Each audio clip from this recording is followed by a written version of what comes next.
السلام علیکم ورحمۃ اللہ وبرکاتہ۔ جیسا کہ آپ لوگ جانتے ہی ہیں کہ یہ مبارک مہینہ جو رمضان شریف کا چل رہا ہے، اور ہم نے الحمدللہ ہمارا روزہ 16 روزہ مکمل ہو گیا، اور آج ہم نے 17واں روزہ اختیار کیا۔ آج جو ہے رمضان شریف کی 17ویں تاریخ ہے، اور آج کی وہ تاریخ ہے میرے بھائیوں جو مذہب اسلام میں بہت ہی اہم تاریخ ہے۔ یہی وہ تاریخ ہے جس تاریخ میں اسلام کی سب سے پہلی جنگ جو اپنے ڈیفنس کے لیے لڑی گئی تھی، اسے جنگ بدر کہا جاتا ہے۔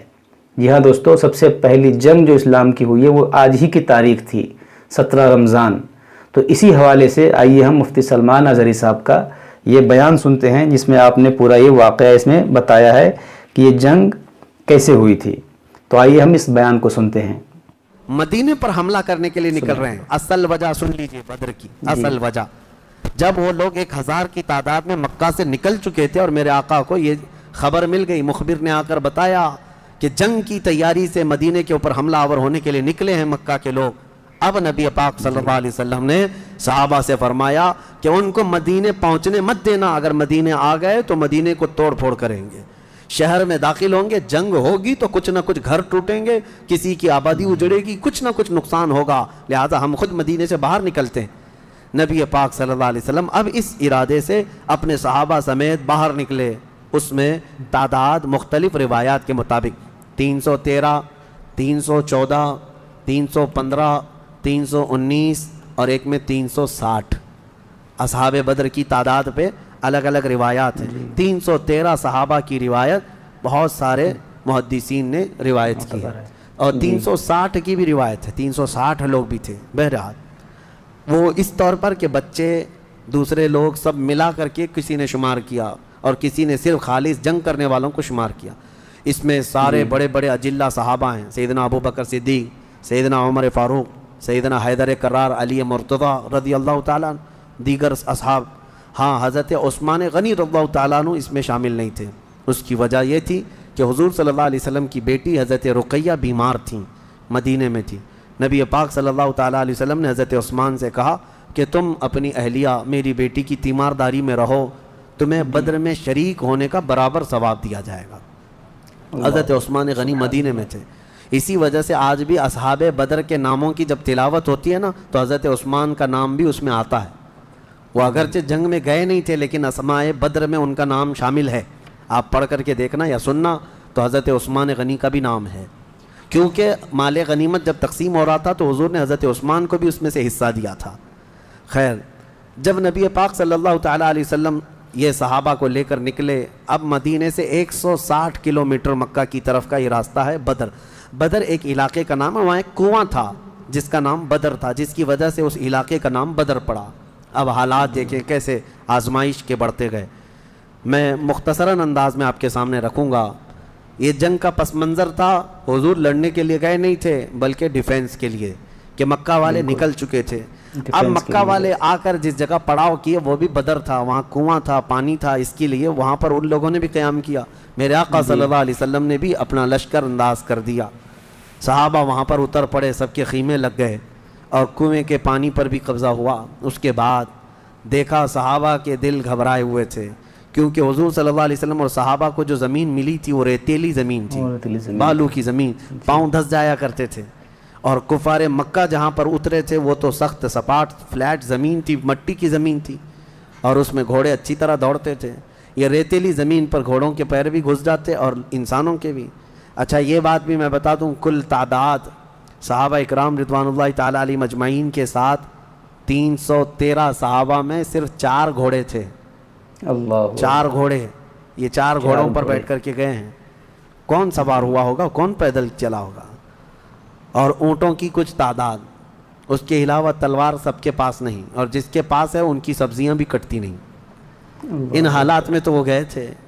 نبی پاک صلی اللہ تعالیٰ علیہ وسلم کے ساتھ جب گئے، اب وہاں پر صحابہ اکرام کے دلوں کے اندر تھوڑی گھبراہٹ آنے لگی کہ ہم زمین اس طرح کی ہے، اور تعداد جب ان کی دیکھتے ہتھیار سے لیس، تو یہ عرض کرتے کہ کیا ہوگا۔ پہلی جنگ ہو رہی تھی نا، آمنا سامنا پہلی مرتبہ ہو رہا تھا۔ اب نبی پاک صلی اللہ تعالیٰ علیہ وسلم سب صحابہ کو لے کر رات کو بیٹھتے ہیں۔ اب اس میں جو نبی پاک صلی اللہ تعالیٰ علیہ وسلم کے سامنے صحابہ اکرام سے مشورہ ہو رہا تھا، اب وہ ایمان کی بات ہے،